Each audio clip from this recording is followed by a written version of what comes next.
NSE national stock exchange और BSE Bombay stock exchange Bharat के वित्तीय बाजारों की धड़कन है।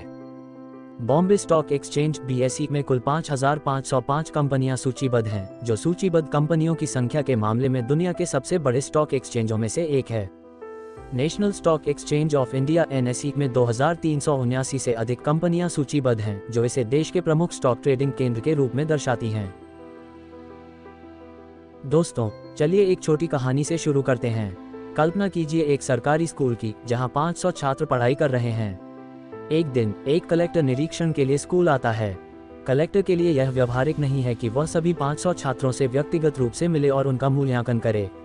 इसलिए स्कूल के प्रदर्शन का मूल्यांकन करने के लिए कलेक्टर यादृच्छिक रूप से केवल एक छात्र का चयन करता है और उससे सवाल पूछता है। यह एक छात्र पूरे स्कूल का प्रतिनिधित्व करता है। अगर छात्र अच्छे से उत्तर देता है तो यह दर्शाता है कि स्कूल अपने सभी छात्रों को अच्छी शिक्षा दे रहा है। दूसरी ओर, अगर छात्र अच्छा प्रदर्शन नहीं करता तो कलेक्टर यह मान सकता है कि स्कूल की शिक्षा की गुणवत्ता उतनी अच्छी नहीं है। ये प्रक्रिया दिखाती है कि कैसे एक छोटे हिस्से छात्र का उपयोग पूरे स्कूल का मूल्यांकन करने के लिए किया जाता है। इसी तरह कई स्थितियों में हम किसी बड़े समूह को आंकने या प्रतिनिधित्व करने के लिए नमूने सैंपल का उपयोग करते हैं। इसी प्रकार उपरोक्त कहानी में वर्णित स्टॉक मार्केट भारत में स्थित है, जिसमें BSE पर 5,505 कंपनियां और NSE पर 2,379 कंपनियां सूचीबद्ध हैं। स्टॉक मार्केट के अपर ट्रेंड, डाउन ट्रेंड या साइडवेज मूवमेंट में होने का पता लगाने के लिए मूल्य गतिविधियों, रुझानों और विभिन्न बाजार संकेतकों का विश्लेषण एक विशेष समयावधि में किया जाता है।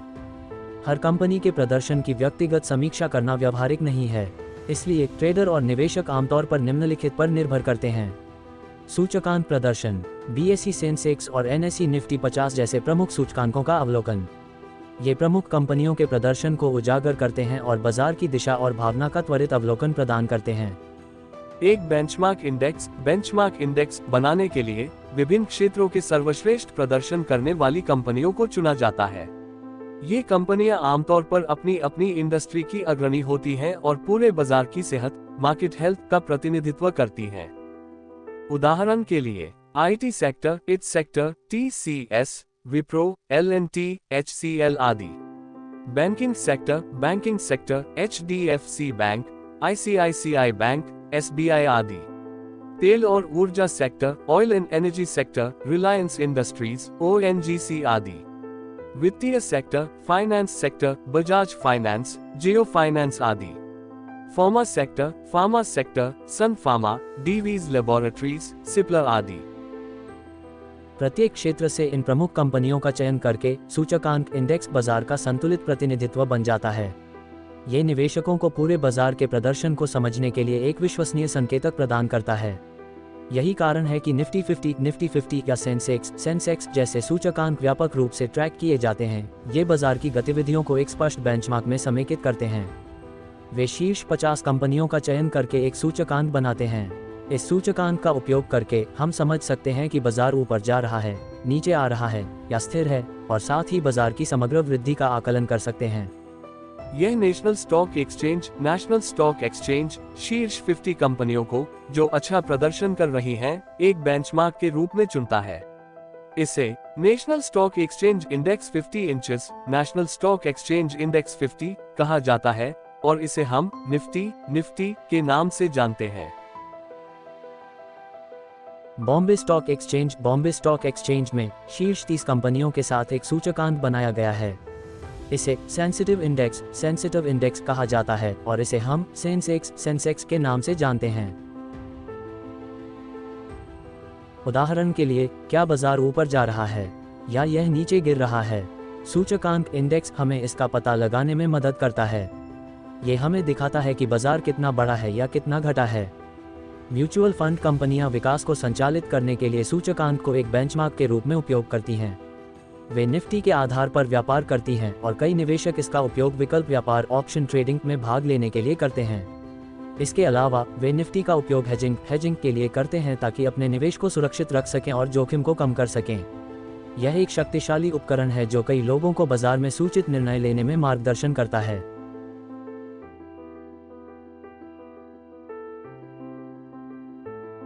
हेजिंग बहुत आसान है। मान लीजिए आपने किसी स्टॉक से मुनाफा कमाया है, लेकिन किसी कारणवश बाजार गिर सकता है। नुकसान से बचने के लिए आप निफ्टी पर एक पुट ऑप्शन खरीदते हैं जो बाजार गिरने पर आपको लाभ देता है। इस प्रकार अगर निफ्टी गिरता है तो आपके पुट ऑप्शन से होने वाला मुनाफा स्टॉक में हुए नुकसान को पूरा कर देगा। अगर निफ्टी नहीं गिरता और बढ़ता है तो भी आप अपने स्टॉक से लाभ कमा सकते हैं।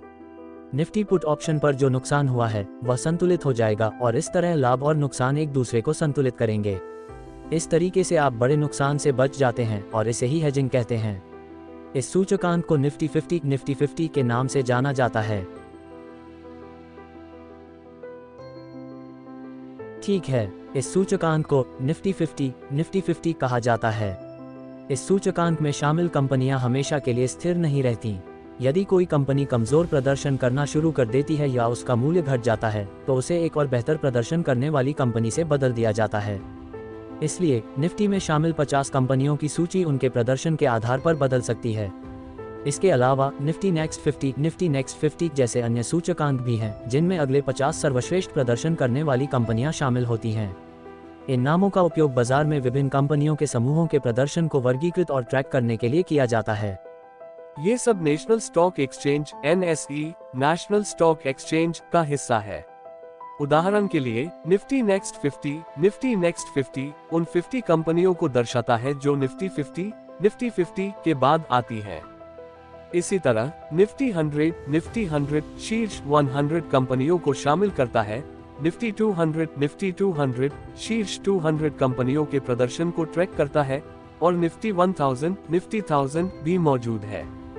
इनके अलावा विशेष क्षेत्रों पर ध्यान केंद्रित करने वाले सूचकांक भी हैं, जैसे बैंक निफ्टी बैंकिंग क्षेत्र को ट्रैक करता है। निफ्टी आईटी सूचना प्रौद्योगिकी क्षेत्र को ट्रैक करता है। निफ्टी मीडिया क्षेत्र को ट्रैक करता है। निफ्टी हेल्थ स्वास्थ्य क्षेत्र को ट्रैक करता है। निफ्टी कंस्ट्रक्शन निर्माण क्षेत्र को ट्रैक करता है। निफ्टी फाइनेंशियल सर्विसेज वित्तीय सेवाओं को ट्रैक करता है। ये क्षेत्र विशिष्ट सूचकांक सेक्टर स्पेसिफिक इंडेक्सेस निवेशकों को विभिन्न उद्योगों के प्रदर्शन को ट्रैक करने और समझने में मदद करते हैं। ठीक है, आमतौर पर अगर हम निफ्टी से आगे बढ़ें तो हम ज्यादातर बैंक निफ्टी में ट्रेड करेंगे। लेकिन उसमें जाने से पहले इस चैनल पर हम मुख्य रूप से ऑप्शंस ट्रेडिंग के बारे में चर्चा करेंगे। मैं इससे जुड़ी बहुत सारी मूल्यवान जानकारी साझा करूंगा। यदि आप स्टॉक मार्केट के बारे में अधिक जानना चाहते हैं तो मेरे ट्रेडिकल मिंट चैनल को सब्सक्राइब करें।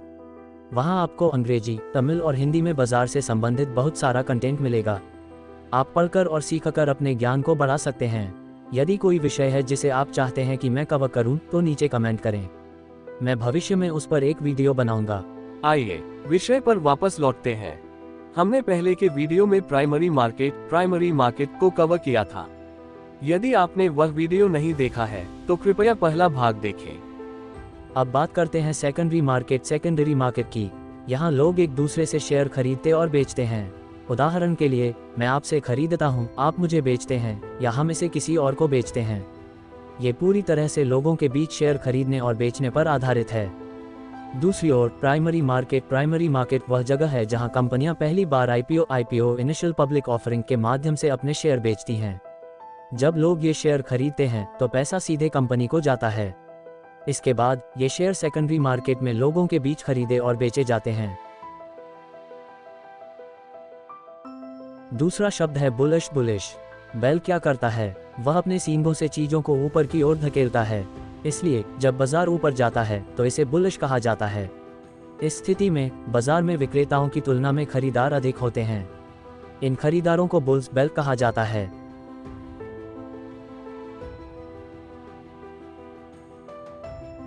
इसी तरह बेयरिश भी एक शब्द है। भालू क्या करता है? वह अपने पंजों से चीजों को नीचे धकेलता है। ठीक वैसे ही जब बाजार नीचे जाता है तो इसे बेयरिश कहा जाता है। इस प्रवृत्ति से गिरती हुई कीमतें संकेत मिलती हैं। वे लोग जो बेचते हैं और उम्मीद करते हैं कि बाजार नीचे जाएगा, उन्हें बेयर्स भालू कहा जाता है। अगर आप ये सोच रहे हैं कि यह बुलिश है या बेयरिश, तो ये स्थिति पर निर्भर करता है। अगर हम बाजार के ऊपर जाने की उम्मीद में खरीदते हैं तो हम बुल्स होते हैं। अगर हम बाजार के नीचे जाने की उम्मीद में बेचते हैं तो हम बियर होते हैं। साधारण शब्दों में, जब खरीदारों की संख्या विक्रेताओं से अधिक होती है तो बाजार ऊपर जाता है और इसे बुलिश कहा जाता है। जब विक्रेताओं की संख्या खरीदारों से अधिक होती है तो बाजार नीचे जाता है और इसे बेरिश कहा जाता है। इसलिए अगर बाजार ऊपर जा रहा है तो यह बुलिश है, अगर नीचे गिर रहा है तो यह बेरिश है। 4 मिनी। अगली महत्वपूर्ण शब्द है ट्रेंड। अगर बाजार ऊपर जा रहा है तो इसे ऊपर की ओर चलने वाला ट्रेंड अप ट्रेंड कहा जाता है। अगर बाजार नीचे गिर रहा है तो इसे नीचे की ओर चलने वाला ट्रेंड डाउन ट्रेंड कहा जाता है। अगर बाजार बिना ज्यादा हिलने डुलने के समतल या चतुर्भुज के समान चल रहा है तो इसे साइडवेज ट्रेंड, साइडवेज और रेंज बाउंड कहा जाता है। साइडवेज ट्रेंड में ज्यादा मुनाफा नहीं हो पाता। इस बारे में हम आगे के वीडियो में विस्तार से चर्चा करेंगे। आखिरी अवधारणा जिसे हम डिस्कस करेंगे वह है वॉल्यूम। इसे सिंपली समझाने का प्रयास करता हूँ। मान लीजिए साढ़े 9 पर एक व्यक्ति 500 रुपये प्रति शेयर 100 शेयरों की सेल ऑर्डर देता है। उसी समय एक खरीदार 160 शेयर खरीदना चाहता है और दूसरा खरीदार 40 शेयर उसी मूल्य पर खरीदना चाहता है। बाजार इन ऑर्डर्स को मैच करता है और यह डील 1 सेकंड में पूरी हो जाती है। यहाँ साढ़े 9 पर दिखाया गया वॉल्यूम 100 होगा क्योंकि 100 शेयर ट्रेड किए गए। कुछ लोग गलती से सोचते हैं कि क्योंकि 100 शेयर बेचे गए और 100 शेयर खरीदे गए तो वॉल्यूम 200 होना चाहिए। ये गलत है। वॉल्यूम केवल उन शेयरों की कुल संख्या को गिनता है जो ट्रेड किए गए हैं, इसलिए यहाँ ये 100 है। साधारण शब्दों में वॉल्यूम वह कुल संख्या है जो एक निश्चित समय पर शेयरों के ट्रेडिंग की होती है। 4 मिनी। अगले वीडियो में हम शेयर बाजार में उपयोग की जाने वाली और भी महत्वपूर्ण शब्दों पर चर्चा करेंगे। अधिक अपडेट्स के लिए इस चैनल को फॉलो करें। मैं आपका कुमारेश हूं और यह है ट्रेडिकुलमिन। धन्यवाद।